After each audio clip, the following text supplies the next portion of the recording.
This is Women Road Warriors with Shelley Johnson and Kathy Tuccaro. If you drive long haul, short haul, or heavy haul, they're here to empower and inspire women in the trades on tncradio.live. So gear down, sit back, and enjoy. Welcome to Women Road Warriors with Shelley Johnson and Kathy Tuccaro. We're a show that works to inspire and empower women in trucking, in the trades, and every profession. We tackle all kinds of topics and work to encourage women to be their very best with informative guests and women who've been champions. I'm Shelley. And I'm Kathy. No topic is not allowed on our rig. We tackle the tough topics along with the not-so-tough topics. And we like to feature experts, champions, and celebrities who can assist women in being the very best they can be. Women who've been trailblazers are people we love to feature, especially those who have forged a path in a traditionally male occupation.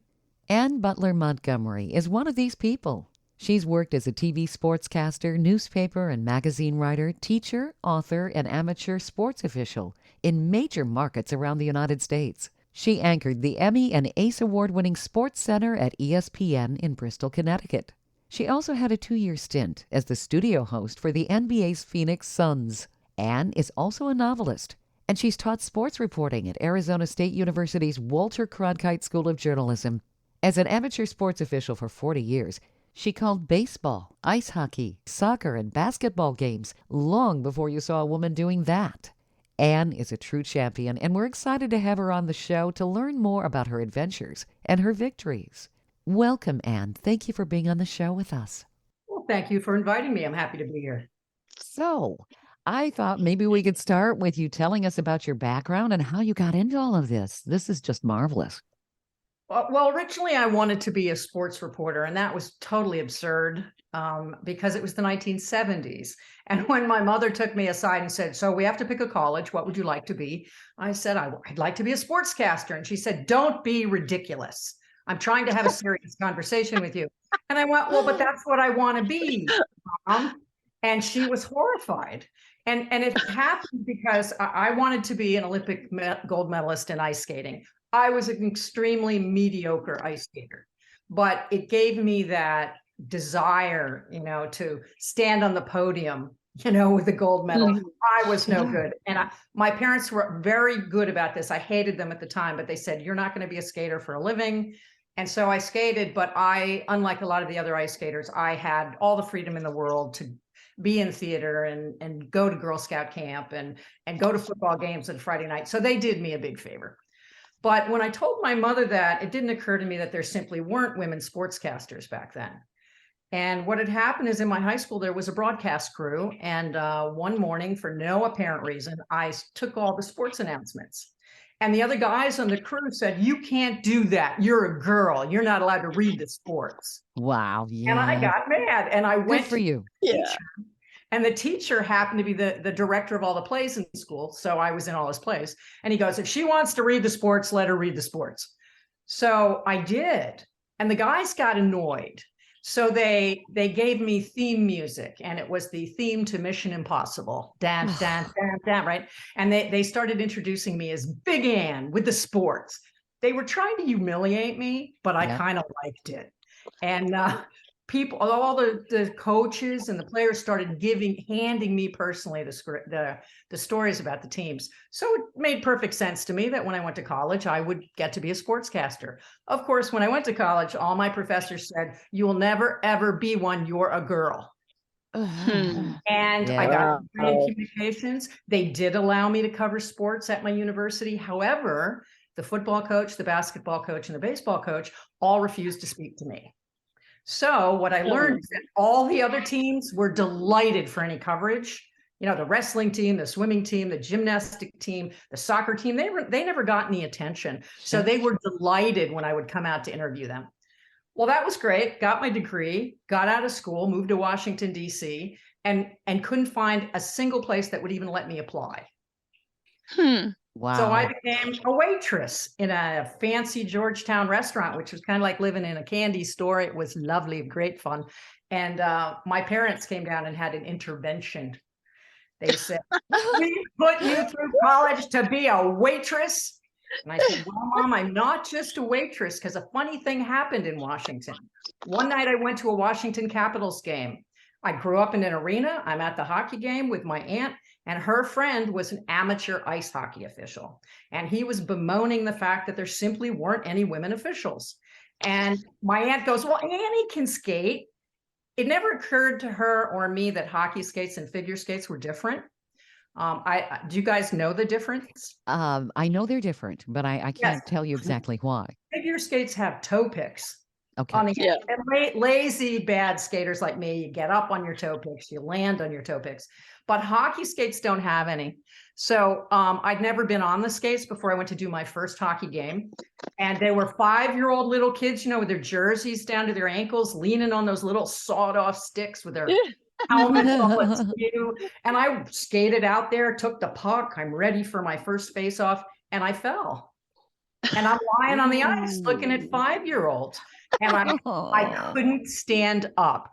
And I kept digging my toe picks that I hadn't on into the ice. I fell taking my first face off 3 times. Despite that inauspicious start, on my drive home, I went, this is how I'm going to be a sportscaster, because I was before Title IX. I didn't have a whole lot of options to play sports, really. And I realized that I didn't know enough about football, baseball, ice hockey, soccer, and basketball to be a competent reporter. So I decided to become an official in those 5 main team spectator sports for 5 years so that I could learn the games. And that is exactly what I did. And that's what I'm trying to convince my parents. Look, I'm not just a referee, Mom. A waitress. I'm a referee. And she didn't get it. And I believe there was some forward-thinking news director somewhere who would understand that I understood the sports. Because who understands? Only the people who read the rule books. And those are only the officials. So, that's exactly what happened. I was 28 years old before I got a job in sports broadcasting. But after that, I worked for 5 TV stations, 3 newspapers, and 3 magazines. So I guess I got that eventually. Yeah. Bravo for your tenacity. I'm just terrific.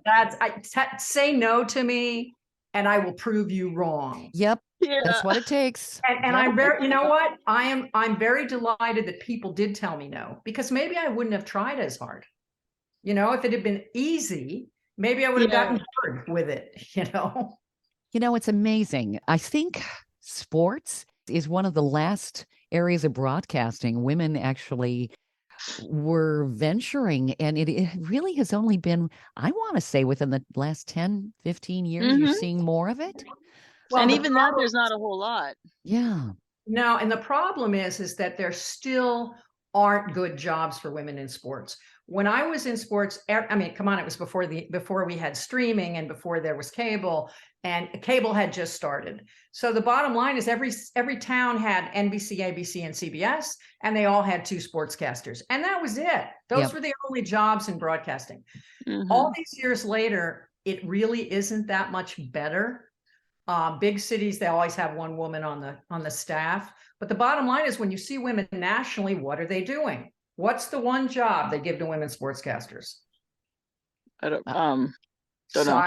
Sideline reporter, which is the worst job in broadcasting. It should not exist. We should not be asked to put a microphone in the face of a coach whose team is down 50-0 at halftime.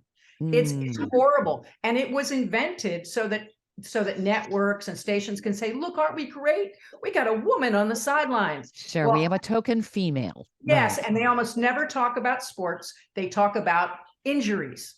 Oh, I think he blew out his ACL, Bob. We'll learn more later. That they should just put a nurse down there. They don't need a sportscaster. Just put a nurse with a microphone. So it bothers me, because why don't we have women in the booth? Why aren't there women calling play-by-play in color? Why don't we, when they have the panels of 6 guys on, the NFL Today shows, why can't they ask a woman? Why can't they put a woman in there? Now, some of them do briefly, but mostly they don't. So there's still, really, there hasn't been that much upward trajectory for women in sports broadcasting, in my opinion. What do you think's a barrier to entry now with the push toward diversity and all of that? And you would think that they would want to maybe change that trend. Part of it is that in television, it's a visual medium. What does that mean? It means that you have to be hot. So unless Ah, you have some big background, you're Olympic gold medalist and you're discussing your sport, you have to look pretty damn good on camera. And when Yeah. I was teaching, my students got frustrated. The little girls in my class were like, well, they can't tell you what to wear, how to look. I said, absolutely they can. Oh, yeah. Every single station I went to, they stood me in front of a consultant and they said, I hate your hair, I hate your jewelry, I hate your makeup, I hate your clothes. We're going to fix you now. Yep. And these girls were astonished. And you did it? I said, they signed my paycheck. I said, if it isn't illegal or immoral, I'm going to do it. Mm-hmm. And they were Yeah. very upset. But what that means is that, especially it happened to me, I mean, you age out. Here, I didn't become a sportscaster until I was 28. By the time I was pushing 40, after working at 5 TV stations, including anchoring Sports Center, I couldn't get a job anywhere because I was pushing 40 and I wasn't pretty enough to be in front of a camera anymore. And they have the double standard with women on Oh, that. yes. Who cares what men look like? Right. know? Well, Yeah. a lot of society thinks, a man can be totally toothless and still be really sexy and attractive. Or useful. How about just useful? For me, when I'm 40 and suddenly I can't do the job that I wanted my whole life, I mean, it was awful. Yeah. I couldn't get a job. I had a messy divorce, and I came back to Phoenix, where I'd worked 2 years before I was at ESPN. I was homeless, and I had 2 dogs and 4 cats. And Oh my goodness. I had a dear friend who said, get in your car and drive back to Phoenix. I said, you live in a condo. I have 2 big dogs and 4 cats. She said, bring them. And so I put 2 big dogs, 4 cats in my little tiny GeoPrism, and I drove across the country with them back to Phoenix. And I did it while I did work for the Suns, the 2 years after that. It was, just a seasonal job. So basically I was unemployed. And I could not get anyone to hire me to do anything. I went to a sports bar. I'm a good bartender. I went in and said, look, I can entertain your clients even when they're sober. And they looked me up and down, and very clearly I wasn't hot enough to be behind their bar. Yeah, so I struggled. I did a great deal of feeling sorry for me. Mm-hmm. And finally, somebody said, you should be a teacher. I'm like, I don't want to be a teacher. I have no desire to be a teacher. And they said, but you've spent your life around kids. And they were right, because as an amateur sports official, I did high school football, baseball. And I finally decided, just like you did, go back to school at 42, change careers. And I went back to school for 2 years to get a teaching cert because my journalism degree wasn't quite enough for them. And I ended up teaching for 20 years in an inner city school in Phoenix, Title I. Look at you go. Everybody lives in poverty. And I will say, even with officiating where they didn't accept me because I was a woman, and sportscasting, teaching was the hardest job I ever had, because I can make me do anything, but to make 100 kids do something, that's really my God. Yeah. Especially really if hard. they're adolescent, that's Yes. even tougher. High school. Yeah. That's brutal. You deserve an award just for that. Yeah, thank you. My goodness. The fascinating thing about that, though, is I couldn't have any children, and that bugged me when I was younger, and then I got over it.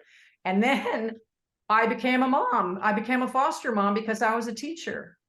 And so I look back and go, oh, well, I wish I'd stayed a sportscaster, but then I wouldn't have been a teacher and I wouldn't be a mom. Yeah, that's right. I have 4 kids today, all in their 20s. Yeah.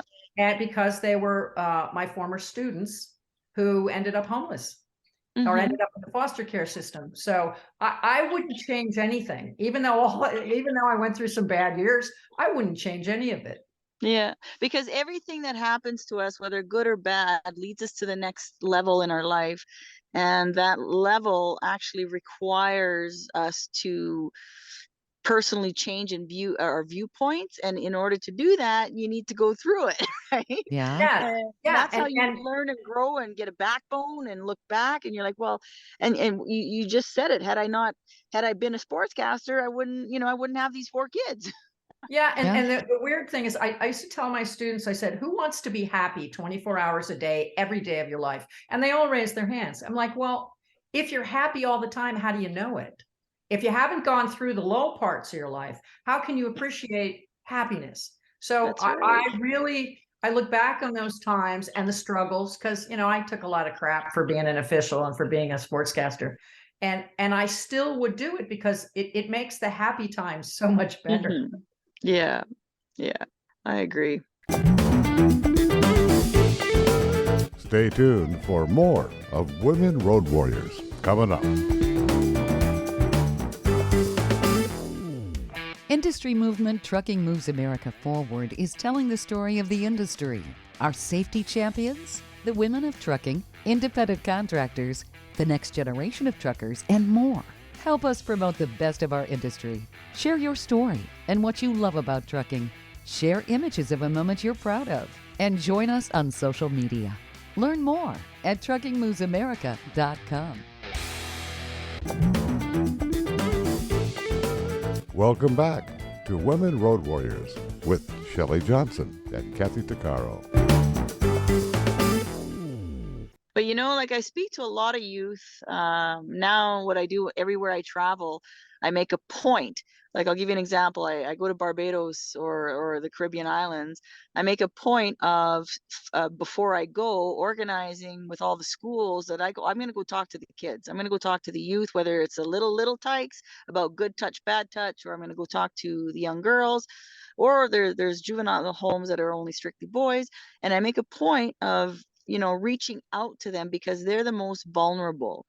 And I know, and I question myself a lot, like, how could I ever be a teacher? And I'm like, yeah, Yes, no, I think yes, it's a I bet lot. you could. Best I depends bet the you could. person. Because that's the most important thing, is to understand young people. We can help young people. Once you're a grown-up, we can't do much with you, quite honestly. But when you're a kid, especially like where I taught, where many kids had no parents, or the parents were drug addicts, or the kids were abused, or horrible stories all the time. To have someone like you go into a school and to show an interest in them is huge. And I wish more people would do it. Like when I go down there, I bring my coveralls. I bring my hard hat. I have these giant fists that I bought for $10 at Walmart at like their Hulk fists. During Halloween, and I bring those because I get them to put them on and empower themselves to say, even though your situation might suck right now, you can change it. Yes. So I go down there and I talk about careers, and I talk about sexual abuse, but I also talk about change and hope and strength and courage and fighting back and having that voice, and and it makes all the difference in the world. Like the feedback I get, and every time I go back, like I'm going back in again in Barbados in April to see these schools, and I see the growth in these students, and it makes me cry because it's beautiful to see from where they were 2 years ago to to now. I even go to prisons and I do the same thing, right? And it's quite empowering for me to it's like watching that the caterpillar turn into the butterfly. Yeah. Yes, exactly. Yeah. Which is wonderful. So, Anne, what would you say carried you through? Certainly, you had a lot of adversity and sexism, which is more than aggravating, and it's still out there today, which is beyond belief. Women got the right to vote in the United States just a little over 100 years ago. And we have made a lot of progress and a lot of strides, but there still is the sexism, the ageism, the garbage women have to put up with. Women, it's a lot more work to look perfect. Men don't have to do that. What carried you through all of that? Probably being stubborn. But I will tell you, it is frustrating. Last spring, I taught at Arizona State University, and which convinced me I don't want to teach anymore, I think, because there were a bunch of things that happened, but one of them was, at the end of the year, they rate the instructor, and one of the kids put up it gets posted, and it says, the next time ASU hires someone to teach sports reporting, it should be someone younger. Oh, wow. And I was like, are you kidding me? Chris Berman is probably the best known sportscaster in our country. He made ESPN. He's 2 months younger than I am. Do you think if Chris Berman was teaching that sports reporting class, anybody would have said that? No. I was a woman. No. And these were Yeah. students saying this. They did. Oh yeah. They did. And I knew going in that, it's a small class, upper level, sophomores, juniors, seniors. They all want to be sports journalists. I have a whole bunch of experience there, but I walk in and they look at me like, who the hell is this old lady? And so what I did is I went around the room. I asked each student, what exactly do you want? Why do you want to be in sports reporting? Okay, fine. And then I stood in the front of the room. I knew I had to do it. I said, okay, now what am I doing here? Why am I the one teaching you sports reporting? And I said, you have 10 minutes to find out. And you're going to write a 500-word story about me by midnight tonight. It's due tomorrow morning. And they're looking at me because if I don't do that, I said, Google me. And if I don't do that, they don't think I'm worthy. That's right. And I find anytime I do speaking engagements with kids, it's the same thing. I'm like, look, I deserve to be here. But when I walk in, I'm a almost 68-year-old woman. And I walk in and they look at me like, who the hell is this? So I still get that look, even though there are more women out there. But as I explained before, those women that they want to look at in sports broadcasting are all young, hot looking women. Cheesecake. Sports, it was pointed out to me once that the target audience in sports is 18 to 34-year-old males. And once you're over 34, they're not looking at you anymore. So what do you do with that? At this point, I don't even care. I've had my hair every different way you could ever have it because I was on television. Now it's about an inch long because I don't care. I don't care.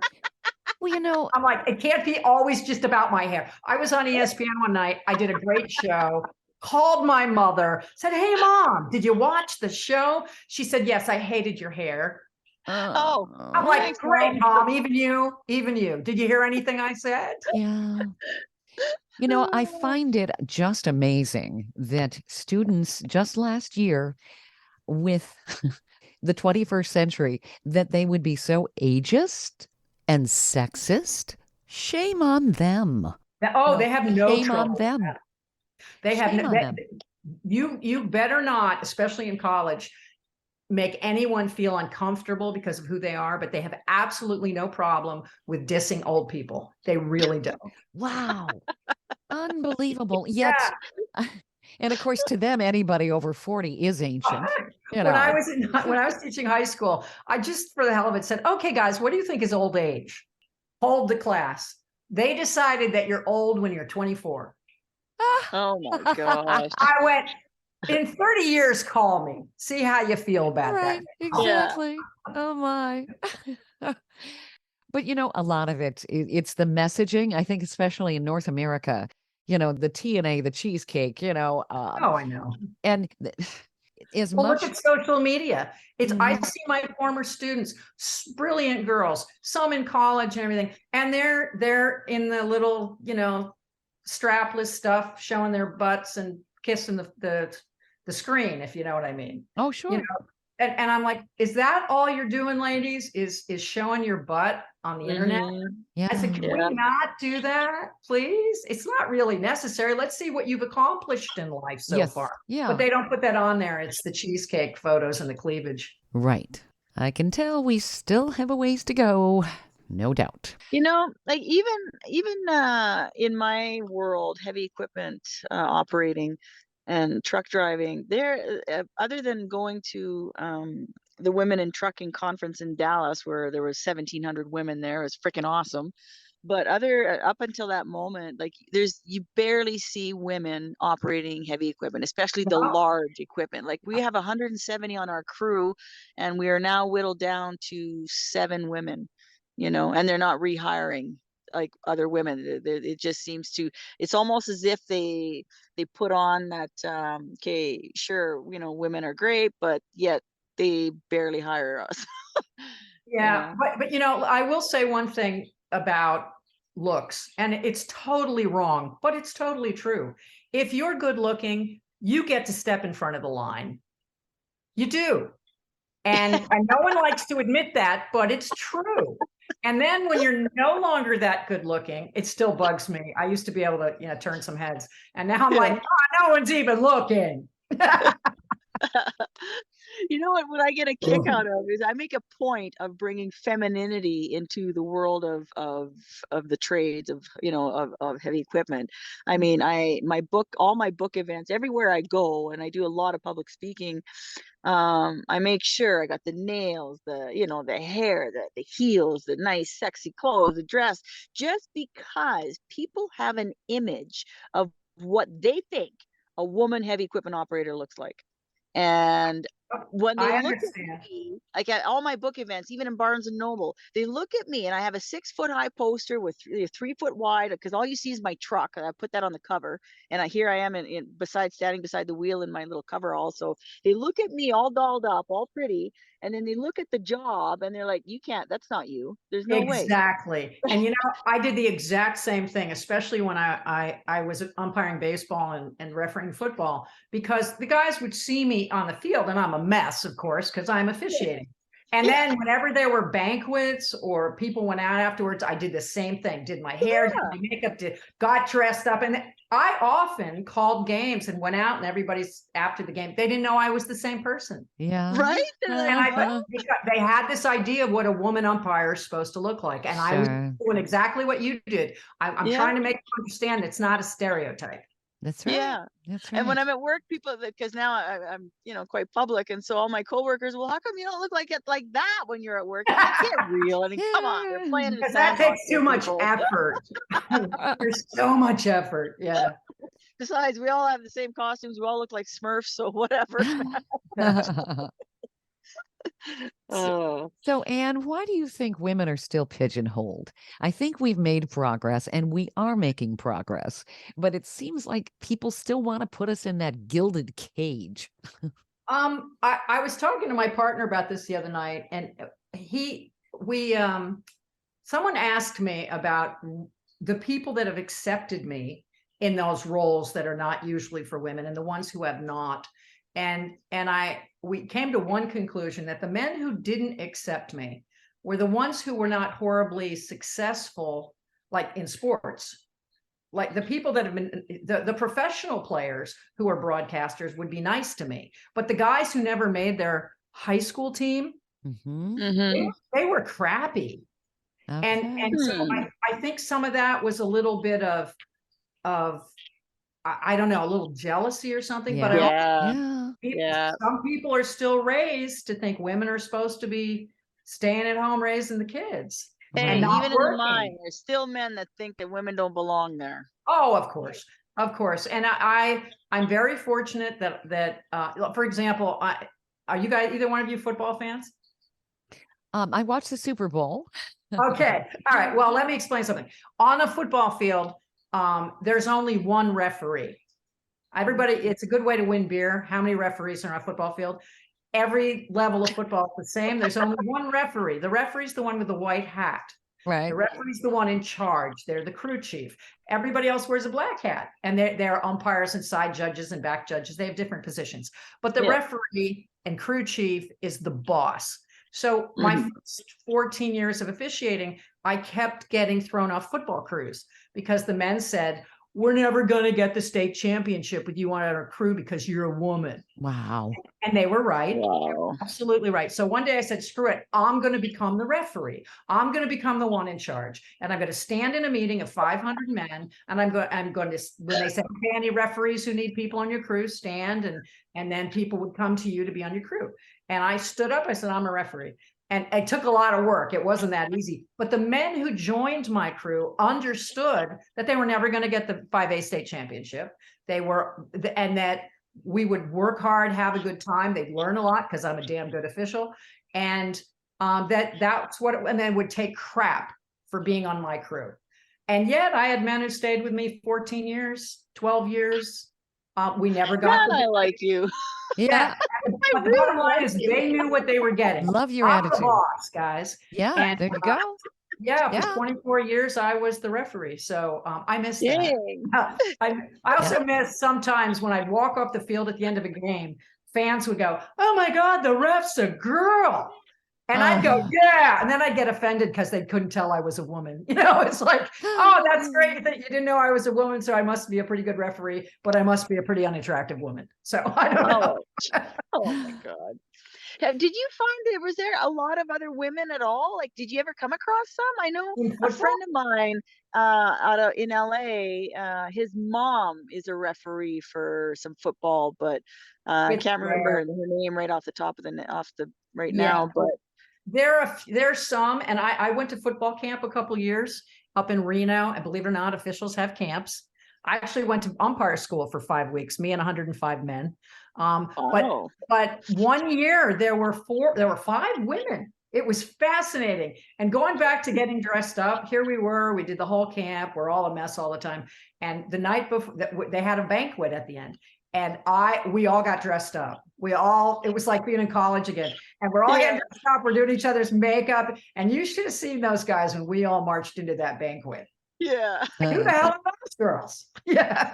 but no, generally, I have met very few women. The 25 years or so I've been in Arizona, there have been like 1 or 2 will show up every year, but they mostly leave. And sometimes it's because they've been hounded out of it. We have a woman here who was maybe 100 pounds, little tiny woman, and she worked. And one night in a varsity game, the guys made her go in at umpire. And the umpire in a football game is the one in the defensive backfield. So that means the runners are heading that way.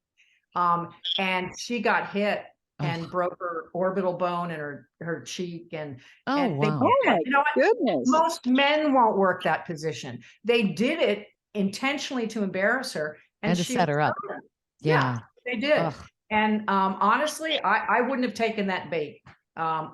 Being an umpire in the NFL, there aren't even umpires anymore. They've repositioned them because every year 3 umpire football officials ended their careers with career-ending injuries. So yeah, they do stuff like that. And so women maybe other women are smarter than me and just don't stick around. No, but I think that you're a trailblazer, and this is how women do make progress, inch by inch, And what you said earlier about being stubborn, I'm stubborn too, but stubborn is a quality. It has got me where I am today. It has pushed me. It is like the root of who I am, and I use it as a force, as a driving force. It doesn't. People say, "Oh, you're stubborn." Yeah, and that's why I succeed. It's a virtue. It really is. Yet being stubborn is considered negative, and I don't get that. Especially if you're a woman, it's not stubborn; it's you're pushy. Right. Yes. Yeah. Yes. So I agree. If you're not stubborn, you probably won't be very successful. And I don't mean you have to be a jerk about it, but they give up. I'm going to let people run me off.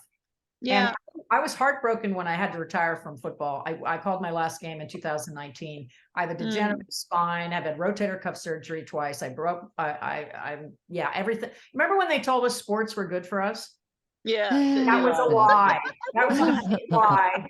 If I was ever abducted and dismembered, they could identify me from any piece because they've all been x-rayed and MRI. So I had to retire. And honestly, I cried when I walked off the field. Yeah. And I miss that every day. Don't miss teaching. But I really miss football. I enjoyed the hell out of walking out there. Yeah. Like even my career here I'm thinking it might be coming to an end here. I've been there 10 years. In the next 5 years for sure I'll be done. And I think every time I go to work, just when a giant truck pulls up, the size of the house, and I look up at this thing and I think that's my ride, man. And my job, when I leave, I'm gonna miss it because it's been such a positive impact in my life. It is very hard as a retired. I'm retired from teaching. I'm retired from officiating. I'm retired from sports broadcasting. And each one of those things, they were such big parts of my life. Yeah. And I struggle. I've been retired from all of that like 2.5 years. I still struggle with it. Yeah. I'm used to running everywhere all the time. I have school. I got to work out. I got a game. I got, and now I don't have that. So I'm a little bit trying to work it out. Yeah. Now what? Right. But now you're an inspiration for women. I don't know. and Anne, I think with your knowledge and your experience, maybe you might be able to shift some of the 20-somethings or teenagers' Yeah. attitudes on ageism. Yeah. I mean, I find, and certainly sexism. It's I will say something, and this is going to kind of cut the education system here. One of the other reasons I really don't want to go back and teach in college is I couldn't believe this happened. 8 weeks into the semester of these kids who all want to be professional journalists, half of them weren't putting their names on their assignments. no good Their grief. names. What? Now, I'm a writer. I'm an author. I want a byline. I want my Oh, name yeah. and my work in great big letters. Exactly. So I said, Yeah. you got to have a byline, and your documents need to be labeled with your name. They didn't Yeah. do it. 8 weeks into the semester. So Wow. I said, okay, we're done. As of this next assignment, if you don't put your name on it, you're getting a 0. Good for you. Yeah. Okay. Good. I thought that was fine. And that's what 4 kids got 0s. And I said, well, don't Wow. worry. I gave them 4 ways to make up the points. I get a call from my boss ordering me into his office, telling me I have no right to give them 0s. They complained. And I Wow. went, wait a minute, I would expect a 3rd grader to know to Yeah. put their name on their work. And this is the Oh, yeah. Walter Cronkite School of Journalism. He was rolling over in his grave. Oh, yeah. Wow. Yeah. And he said, you can't do that. I said, they can make up the points. He said, that's not enough. You give them their points back. And I went, you know what? I don't think I want to do this anymore. I mean, I Yeah. did. I gave them their points back, finished the semester, got told I was too old. But yeah, I was like, I don't even understand that at all. No. Yeah. And it's really remarkable that this attitude has evolved. I'm wondering if it's gotten worse over the past 15 years with social media. Well, I don't know if it's so much social media. It's that we're not holding kids accountable. And as a high school teacher, it was very difficult. A lot of teachers just kind of gave up, I think. And I was teaching journalism and communication skills. And now, don't get me wrong, there are situations where you monitor and adjust. I had a child who had a brain tumor. And the other teachers were all, well, she can't do her calculus. I'm like, that this kid got dressed up and got to school with a brain injury. I think we should cut her a little slack. But generally, I think they don't hold the kids accountable enough. They really don't. Yeah. And Yeah. and we don't keep anyone behind. There's no holding a kid back if they fail. So once they get to me in high school, and I tell them over and over, if you don't pass the classes, you can't graduate. But they don't get that because they've failed their whole, in elementary school and middle school, and they just keep moving them along. So by the time they get to me, they don't believe it. Yeah. Well, you can fail me. Yes, we can. You got to pass the curriculum. That's so right. Yeah. I think then you have these same kids get to college, and I could pick out the kids whose mommies and daddies went to school and defended them and didn't make, you didn't make the team. I'm going to go yell at the football coach. This teacher doesn't like me. That's why I didn't get a good grade. No, you didn't do the work, and you're not a good enough player. Yeah. Hello. But they don't want to do that. In my school, they got rid of honor roll because they felt it made the kids who didn't make the honor roll feel bad. That's the participation trophy. Oh my gosh, don't get me on that. I'm so offended by that. I've always thought in terms of a participation trophy, that whole idea that the kids get it, I think from the day one when a baby's born, the mother should get the participation trophy. Because what did the kids do? Mom did all the work. Yeah, well, and parents seem so afraid to let their children fail. Children need to fail. That is how you learn. Yeah. I have learned more from my failure. You never learn from winning. I had a mother run up to me after a game. It was their team lost. She's screaming at me on the field that her child had never, ever been on a losing team. I said, I'm really sorry for you. I said, your child needs to learn how to win and lose gracefully. That's why we're in sports, to learn about life, to learn about business, learning to be a team player. Learning to get back up when you fall down, learning punctual, learning to be responsible. These are business skills. And, I read a fascinating fact. 90% of the women in C-suite positions in all the big corporations were athletes. Oh, interesting. High school or college. Okay. Because we know that sports teach business skills. Yeah. But let's face it, so does marching band, so does being in a play. Yeah. And so I always encourage kids, please participate in extracurricular activities, because these are the things that are going to make you find out what you like to do, what you're good at, and what someone might pay you to do. That's Which right. is how you pick a career. Yeah. So yeah, I think somehow parents are so hysterical that their kid ever fails or gets their feelings hurt. They should get their feelings hurt and stand Yeah. up. Yeah, that's life. Try That's the way again. life is, unfortunately. But yeah. Stay tuned for more of Women Road Warriors coming up.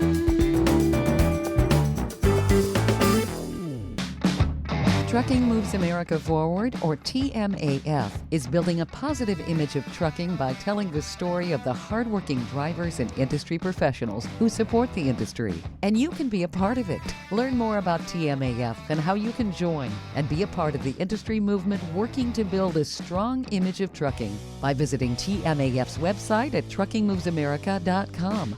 You can also follow us on Facebook, Twitter, Instagram, and our latest channel, TikTok. Welcome back to Women Road Warriors with Shelley Johnson and Kathy Tuccaro. You know, I made a post yesterday about failure, and I put a picture of the dozer that I operate and how hard it is. And I'm writing that failure is my strength, because it's when I fail and when I'm frustrated and when I'm like, questioning my motives and who I am and what I want and my goals. That is where change happens, in that moment, right? And But when you make people a are so mistake, conditioned to see failure as so negative. No, it's a positive thing. Yes, and it I'll is. tell you, as an official, I've made some horrendous errors on the field. And guess what? I usually never make that same mistake again. Yeah. So Yeah. how else do we learn? Right now I'm also an author, and I'm in the process of, my agent of 14 years just retired. So I'm a free agent. I don't have an agent right now. So I've got 2 manuscripts I'm trying to sell. Talk about failure. I've contacted 60 agents. I mean, every day it's like, no, thank you, no, thank you, no, thank you. And I'm like, you have to have a thick skin. Yes. Yeah.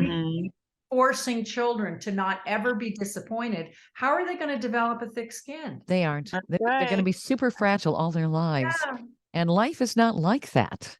And that's why we have this show, to empower and inspire people to work through their failures and to succeed. And people like you are wonderful examples. And you have made super big inroads for women.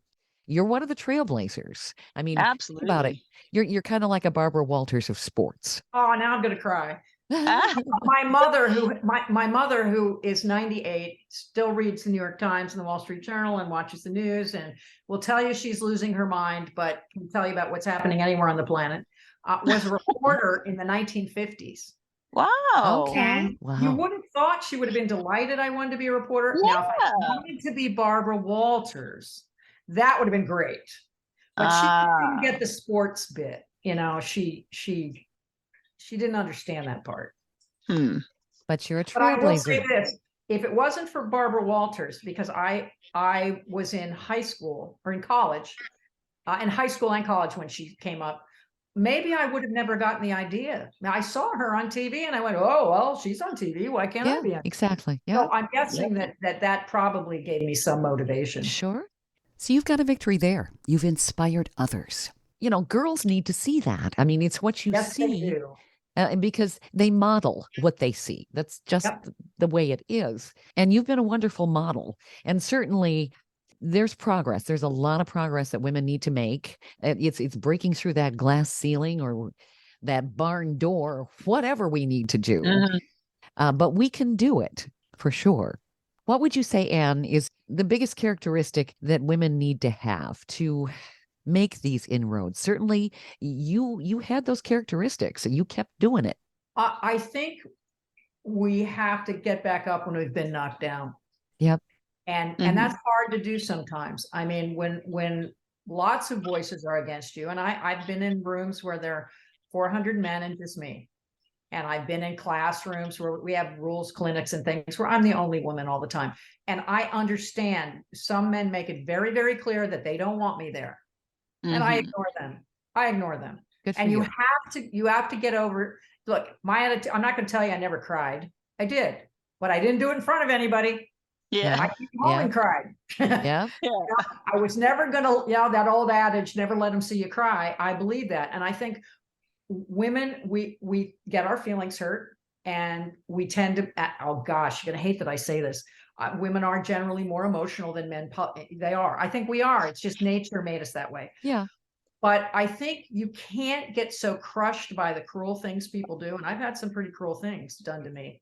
And you just have to keep going. When I was at ESPN, some of those people were horrible.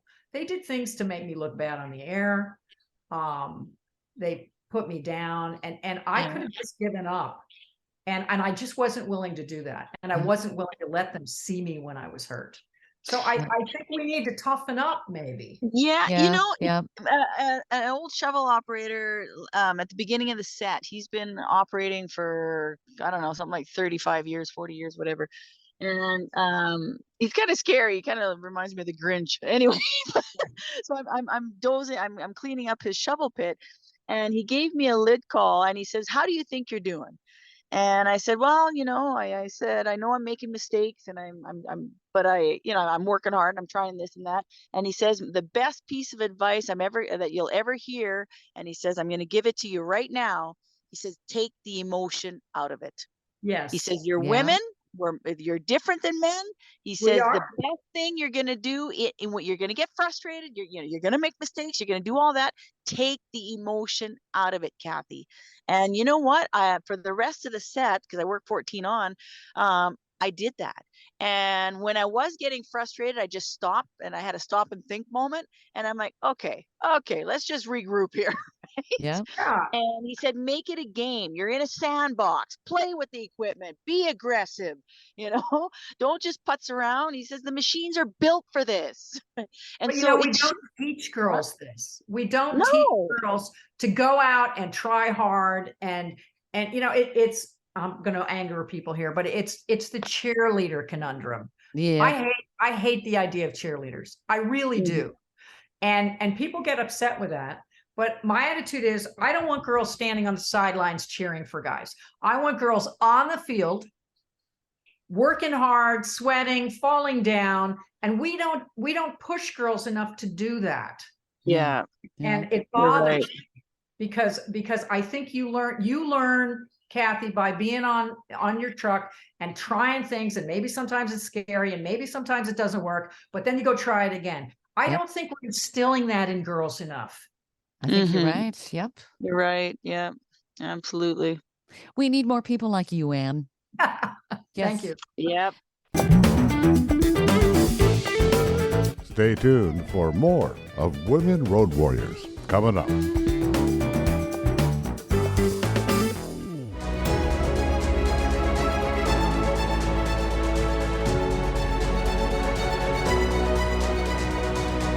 Kathy DeCaro is nothing short of amazing. She not only drives the world's biggest truck as a heavy equipment operator in northern Alberta, Canada.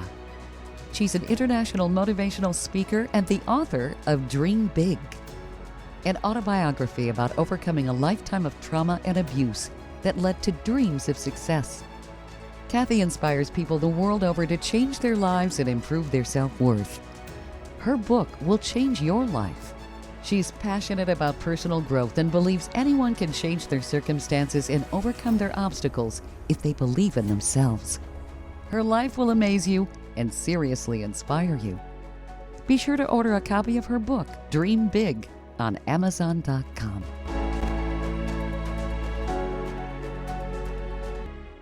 Industry movement Trucking Moves America Forward is telling the story of the industry, our safety champions, the women of trucking, independent contractors, the next generation of truckers, and more.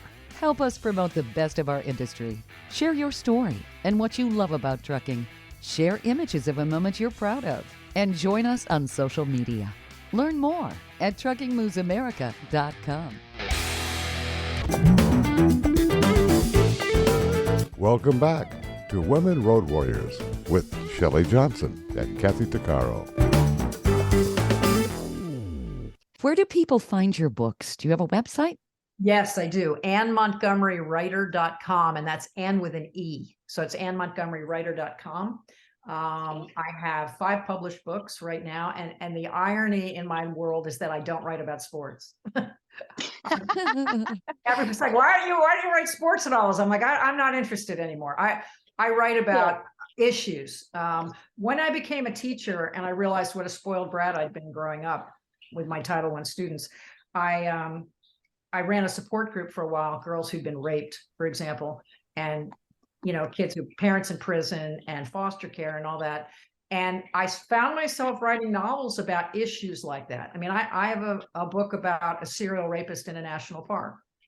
I have one about archaeological looting, strangely. I have one about a cult here in Arizona where I live, that, with men marrying 12 and 13-year-old girls and having 80 wives. Mm-hmm. That cult and what that was like.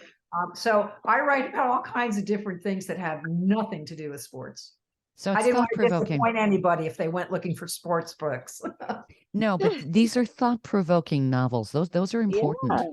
Yeah. And you're bringing all of your knowledge and insight and your sage wisdom. See, that's what we have. When we get over the age of 40, we start having some wisdom that we sure as heck didn't have when we were 20.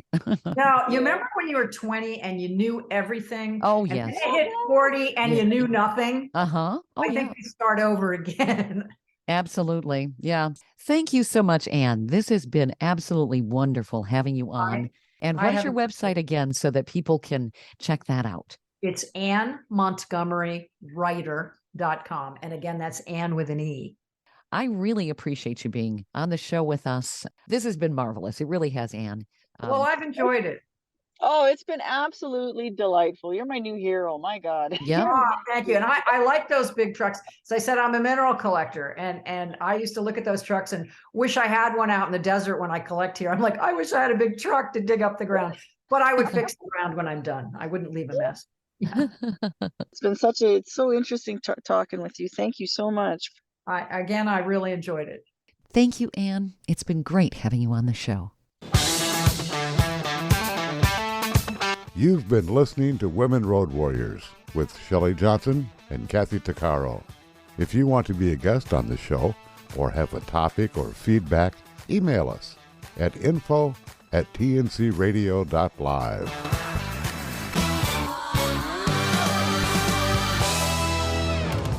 Thank you for listening to another great interview on tncradio.live.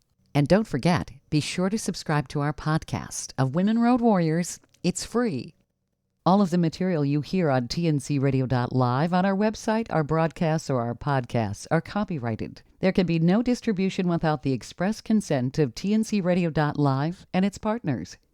For inquiries, write us at info@tncradio.live.